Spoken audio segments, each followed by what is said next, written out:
Today, we are going to be talking about NFTs. That's right. Ladies and gentlemen, welcome back to another Crypto Gorilla video. As usual, I am not a financial advisor. Everything in this video is just my opinion. Hit that subscribe button and let's jump right into it. So NFTs, we're going to be talking about the secondary market, but mainly upcoming projects and trends that I'm keeping an eye on. I think right now the NFT market is in a very weird place because of what's going on in the world. We have a tariff war going on. I'm hearing a ton of talk about an upcoming recession that's going to be happening within the next month. We also have an FOMC meeting happening this week, which could determine the direction of the markets for the next few months. So if things are about to get very volatile, especially towards the downside, NFTs are going to take a beating. However, that doesn't mean that there still aren't plenty of opportunities out there to make money with NFTs. Just this week, we saw multiple projects not only perform well for whitelisters to quickly flip and get out, but that performed well on the secondary market. But it's really not an anything goes type of market where you could just throw your money at the wall and that NFT is going to perform well. You have to be very specific about what you're trading. So let's take a look first at the mints that happened last week to see what kind of projects and understand the market that we're dealing with. And then we're going to go ahead and talk about projects that I have my eye on. So there's really three projects that everybody was talking on the timeline about last week. The first one is ONtegrity, which is a project by OG Labs, which is a decentralized AI layer one. And typically these things do perform well, especially as people are expecting to get an airdrop from this. So it's a way of getting in to the chain early without having invested in the ICO round. And as you can see, these minted for 0.1 ETH. They went all the way to 1.7. So a 17x return, currently sitting at 1.2. And these things typically do perform well, especially that it's in the project's favor, that the floor is high. Because it speaks to the demand for their token, but at the same time, it's very hard to get. I heard these were hand chosen. So if you were lucky enough to get whitelisted for this, I'm very happy for you. I did get asked a lot if should I buy this NFT? The way I look at it, the first days are always risky. Yes, it can continue to run, especially if it's a low supply collection. However, I tend to compare this to things like the Raccoon's Genesis Pass, which if you bought into the initial hype, these were trading at around 0.6. However, they're currently under 0.2. So you're at over a 66% loss if you did purchase this within the first week or so. So more often than not, it's worth waiting for the hype to calm down, especially that people in this industry are incredibly impatient. So if OG Labs isn't doing their airdrop within like a week, they already want out, which as you can see, it has gone down from its secondary highs, but it's still way up if you minted from whitelist. Now, the second project that I'm seeing a ton of people talk about are the Masks of Luci by Sam Spratt. It's his latest drop. In order to get this, you had to either get an invite or get lucky and win a raffle to participate in the masquerade. And over the masquerade, the masks evolved. And as you can see, there are 613 unique masks. And while it was expensive as far as mint prices go, as these minted for 2.5 ETH, it's a very different kind of buyer who is interested in this kind of NFT. These are my favorite kind of NFTs. Like, this is something, in my opinion, that is going to last the test of time. And as you can see, they're currently trading for, we have a ton of sales here between 7 and 9 ETH. So it is performing incredibly well. And I also noticed that a Skull of Luci also traded recently for 88.88 ETH or $172,000. Now, the third drop that I'm seeing everybody across the timeline talk about is, of course, Good Vibes Club. This is a 3D art focused play. It is backed by Super Rare. And I'm seeing a bunch of people post it as their PFP. They're posting the ones that they're buying. They are sniping rare traits. Like if we scroll through the sales here, you could see there's a bunch at 1 ETH. I think I saw one that sold all the way for 6 ETH. And it is bringing back the old school vibes of NFTs. These minted for 0.069 ETH. Anybody could have gotten in their public auction, and the floor is currently at 0.32. So performing incredibly well. And funny enough, I did see people comparing these to WAGMI Interfaces, which was a collection that never minted during the last cycle. It was super hyped, and if it did mint, especially during the time of Invisible Friends, I do think it would have performed well. So this is kind of our consolation prize for not getting WAGMI Interfaces. We get these, and they're doing really well. So although there is no direct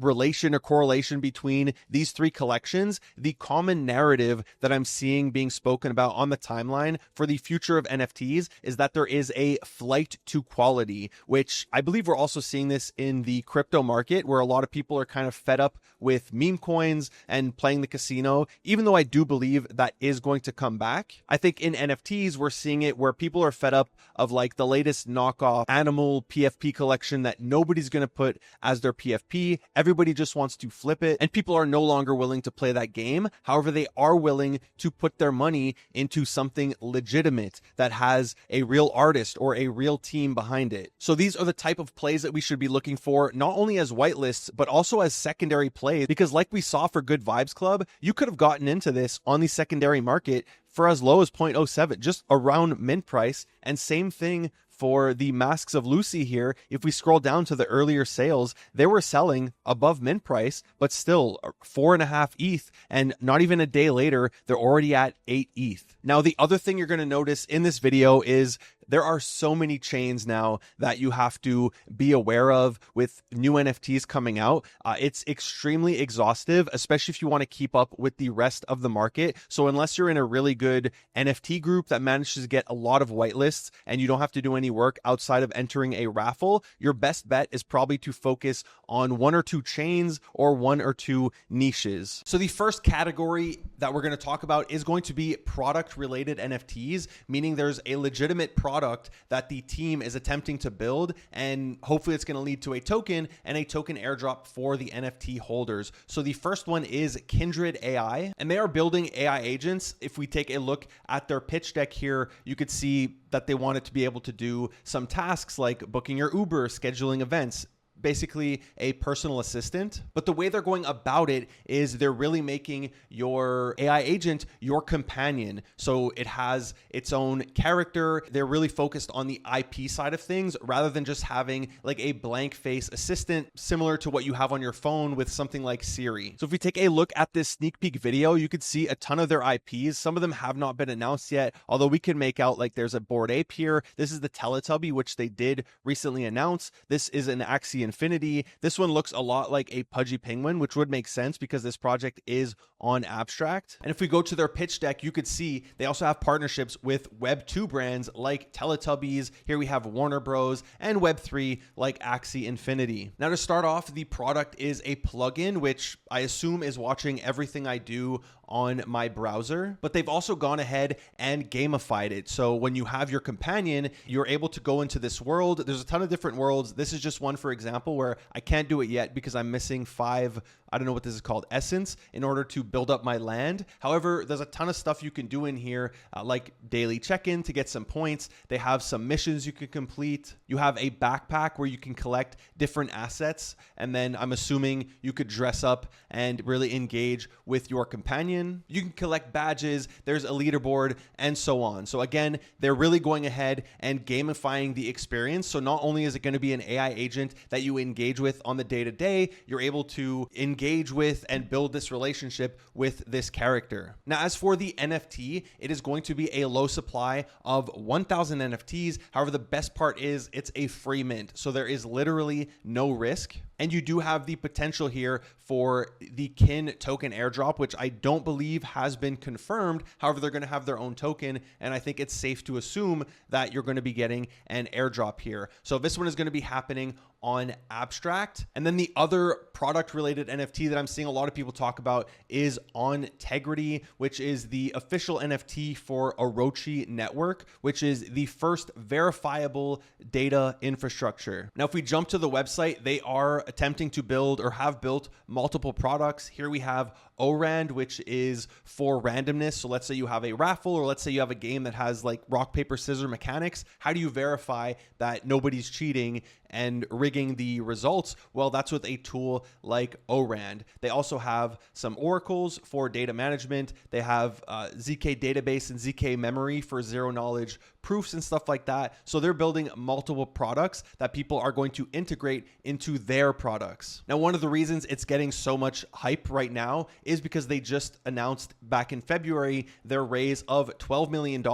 which has a ton of VC investors. They also got grants by Ethereum Foundation and BNB Chain. And they've also announced partnerships with over 80 different protocols or projects, whatever you want to call these. So it's safe to say that they are building something legitimate, which is what people are looking for with their NFTs right now. Now, there is going to be pre-sale for this as well as whitelists. I'm seeing a lot of demand for the pre-sale, especially because you get a discounted price. Pre-sale is going for $50 and whitelist for $100. The total supply of the collection is 3,000, and these are minting, I believe, in early April on base. And me personally, if I'm able to get pre-sale, I am going to invest, as it's just $50 for the NFT. And hopefully it ends up leading to their token airdrop. Now, the next category is really just going to be picking winners from specific chains. However, some of these can be very hard to navigate, as these NFT collections have started front running the chain itself by launching on ETH and Base. This is something we saw on berachain, where the hypest NFTs had already launched on ETH and they went to ridiculous prices because people were anticipating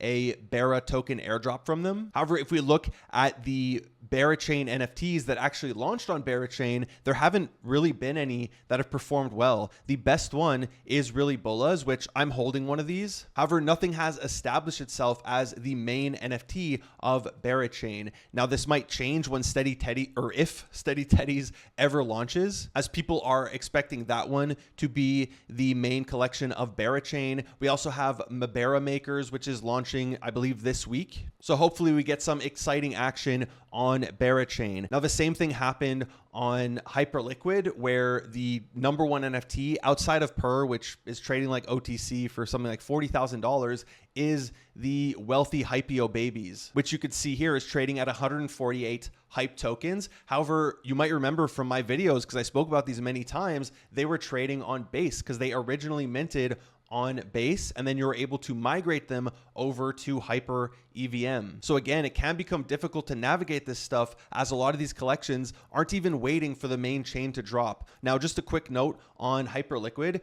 It had a really nice bounce here, and some of the projects are performing really well. We have Hypers currently at 13 hype, and this chain is worth keeping an eye on because we just had this mint for MegaETH, which anybody could have minted in public. I managed to mint 5, and they're currently a 2x from their mint price. So there's a ton of opportunities if you are hyper focused into one chain. Now, the 3 chains where you could put your attention, the first one is Movement, which I believe this launched something like 3 months ago. It is currently at a 4.4 billion FDV, but I do see a lot of people talking about the NFTs, or upcoming NFTs, dropping on this chain. The main one that I see a lot of people talk about is Arkai. It's very much like a community type of play. However, they are taking the Hypeo's route, where they're trying to partner with a ton of projects on Movement and get their community either airdrops, ideally airdrops, but benefits for these different protocols. So as you can see here, they've already announced a partnership with Warpgate, where the NFT holders are going to get an exclusive role in the Discord, but the main thing, they're going to get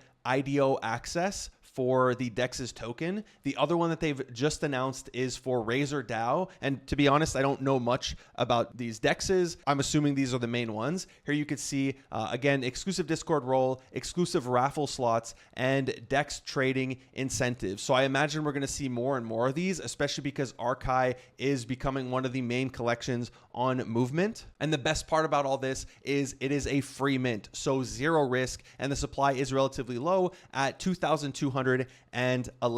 Now, there's a ton of upcoming projects on Movement. I haven't done the homework on all of them. I saw NFT Boy made a great post here covering just the main details you need to know about the project. So there's a few I would check out. There's Squirrel Move, which, as far as I can tell, this is really just an art play. One that has actual utility or a product behind it is going to be this one, BRKT, the cats, and they are building a predictions market on Movement. So similar to Polymarket, where you could gamble on the outcome of certain things using crypto, and then if you're right, you get paid. They also have a mobile app, which seems to be, or as they call it, the Tinder for outcomes. So I'm guessing you just swipe either way. He also mentions Arkai World, and then he quickly just mentions a few others: Gorilla Movers, Move Loris, and NFT Spartans. So I will link this down below if you want want to check these out and try to get whitelist. The other chain is, of course, Monad, which is currently in testnet, which a lot of people I know are grinding to try and get an airdrop. The main NFTs that I see from here are things like Monadverse, which this is a big supply, but it is really hard to collab with these guys, even though I think it's a 10K supply. The other one, which we just have, or we currently have a raffle running for in Guerrilla Labs, is Lil Chogstar. So excited for these projects, and a lot of people are anticipating Monad to do well. And then the final one is going to be MegaETH. Now, they managed to sell out 5,000 soulbound tokens, meaning you cannot trade them, for 1 ETH each, which I did mint one here. And currently you can do activities like feed it daily, which I already did today, I think. So it's not going to work. You could also chat with it. Hello. But then you can complete weekly quizzes. So if you have one of these NFTs, I would be doing these quizzes because their airdrop, which you're guaranteed an airdrop if you have this NFT, 50% comes out on day one, but the remaining 50% is over 6 months, but there's a way to speed it up. So I'm hoping that this kind of activity is going to speed it up, as well as other activity on the MegaETH testnet, which they've said there's no airdrop just for using a testnet, but every chain says that. So hopefully there is an airdrop, but there's also going to be 5,000 future NFTs minting for the Fluffle. And I'm hoping, since they managed to sell this out for 5,000 ETH, essentially, I'm hoping there's other NFTs that pop up that perform well on MegaETH. So those are the chains that I'm looking at with some of the NFTs on those chains. I'm sure if I went deeper down the rabbit hole in a specific chain, I would find a ton more upcoming NFTs. So maybe I'll make chain specific videos for Monad and Movement in the near future. Now, maybe you don't want to hear about any of that stuff and you are interested in the wonderful world of art. In that case, I would check out the latest upcoming drop, by Xcopy, which is called Empire Things. This is going to be part of his Fresh Hell collection, which there's already a couple on the market. And after that, we don't really have any news of future drops from Xcopy. If you want to see this, I'll link it down below. It allows you to find out what's coming out next. So this NFT has 42 in its collection, which is very good for Xcopy. It's a very low supply, so I imagine these are going to trade for a lot of money. And the mint price for this is 2 ETH, which again, I understand that might be really expensive when you hear that, but this is part of that art world, similar to Sam Spratt, where these pieces sell for insane amounts of money. He has pieces that have sold for millions, but if you just check some of his bigger supply collections, like here, the Grifters at 666, these have a floor price of 13.25 with a ton of sales. If you just scroll through, like there's multiple this week, there's multiple over the last month,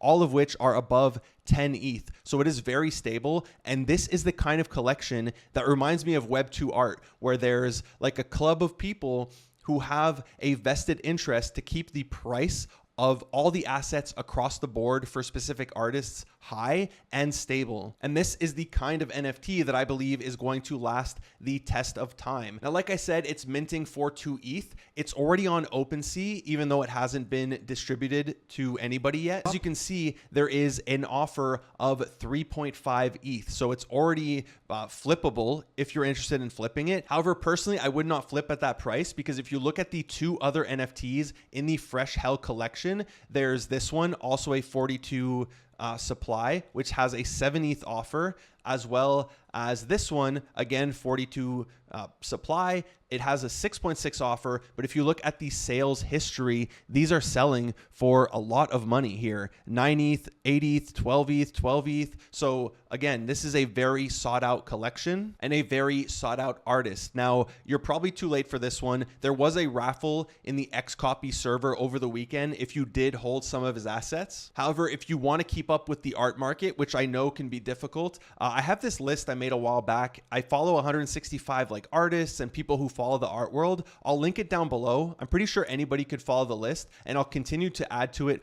over time. However, I would also recommend following Roger Dickerman, as he does these 24 hours of art updates daily, where he does all the work for you. Like, he puts together everything you need to know that's going on in the world of art, and it makes it super easy to follow. So again, I will link this down below and you can keep up with the art world on your own. Now, the next category we're going to look at is on-chain gaming, which I believe still has steam in the tank for some future winners. The narrative is being held up by On-Chain Heroes, which has performed incredibly well. Not to say other projects like Gigaverse and then things like Beacon and Cambria aren't going to do super well, but On-Chain Heroes has really been the star and the floor is holding up super well at 0.4. So really excited to see what's going to happen with this collection, especially as season 1 should be ending soon. They have the gacha, they recently rolled out the dungeons, and eventually there's going to be cosmetics or equipment that's going to be happening. So super cool to see this project perform well, but some upcoming ones that I'm looking forward to. The first one is Defi Dungeons, which we do have the vaults going live this week, which is going to be for their gold token. As you can see here, the gold vault allows participants to purchase tokens before the token is live. So it's like a pre-sale, and then the tokens are going to be emitted over a 2-year period. And then I believe shortly after this, they are going to have their NFT mint. So if you have whitelist, you're going to be able to mint your NFTs, and then the game is going to go live. So very excited for this one, especially if the team has experience in the past. If we take a look here, it is by Longwood Labs, who are also behind the Heist game, which if you minted these NFTs, these were flippable, it performed well, but the game actually did well and is still running till this day. After that, we have Dungeons of Fortune.